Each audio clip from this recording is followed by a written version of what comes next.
एक समय की बात है। एक राजा अपने राज्य में राज्य करते थे। वे सभी प्रजा का बहुत ही अच्छे से ध्यान रखती थी।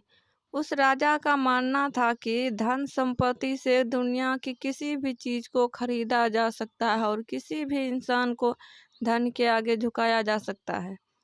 एक दिन उसने रानी से कहा, रानी, मेरे पास इतना धन संपत्ति है कि मैं किसी को भी अपने आगे झुका सकता हूँ और मैं किसी भी चीज को खरीद सकता हूँ। तो रानी ने कहा, महाराज, धन संपत्ति से कुछ भी हासिल करना उतना हद तक सही नहीं है। कई बार तो धन संपत्ति भी कम पड़ जाती है, लेकिन हम किसी चीज को अपने पास ला नहीं पाते हैं।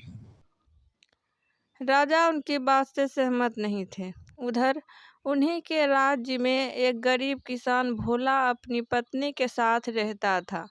एक दिन भोला ने अपनी पत्नी से कहा, मैंने बहुत ही मेहनत करके तुम्हारे लिए 1 रुपए बचाए हैं। मैं उस 1 रुपए से कल तुम्हारे लिए एक अच्छी सी साड़ी खरीद कर लाऊंगा। गांव में चोर बहुत घूमते हैं, इसीलिए मैंने वह 1 रुपए जंगल में एक पेड़ के नीचे छुपा दिए हैं। मैं कल ही जाकर वह 1 रुपए ले आऊंगा।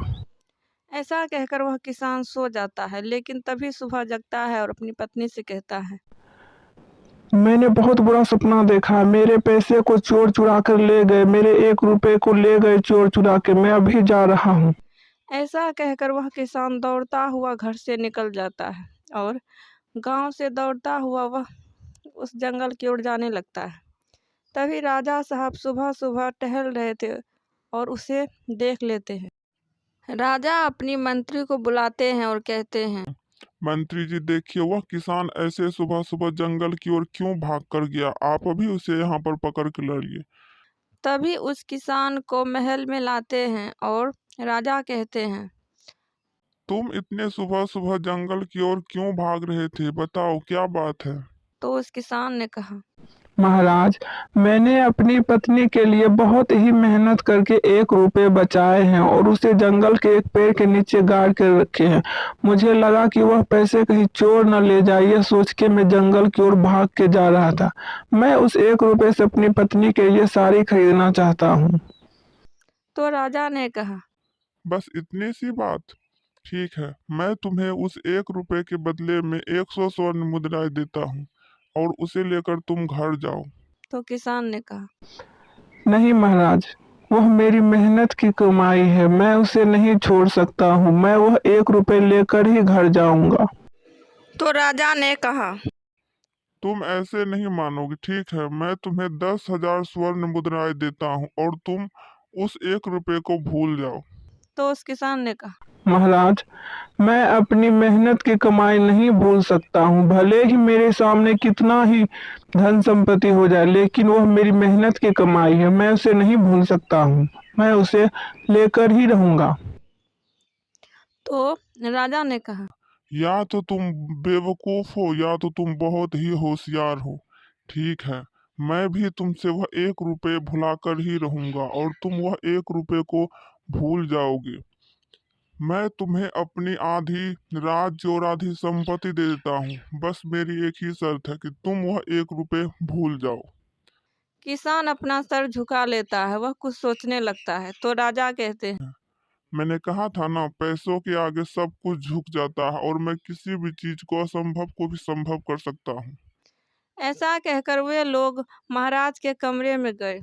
तो किसान ने कहा, महाराज, मैं आपकी शर्त मानने के लिए तैयार हूँ, लेकिन मेरी भी एक शर्त है कि आप मुझसे वादा करिए कि मैं जो मांगूंगा आप मुझे जरूर दीजिएगा। तो राजा ने कहा, मैं वादा करता हूँ, जो तुम मांगोगे मैं तुम्हें जरूर दूंगा।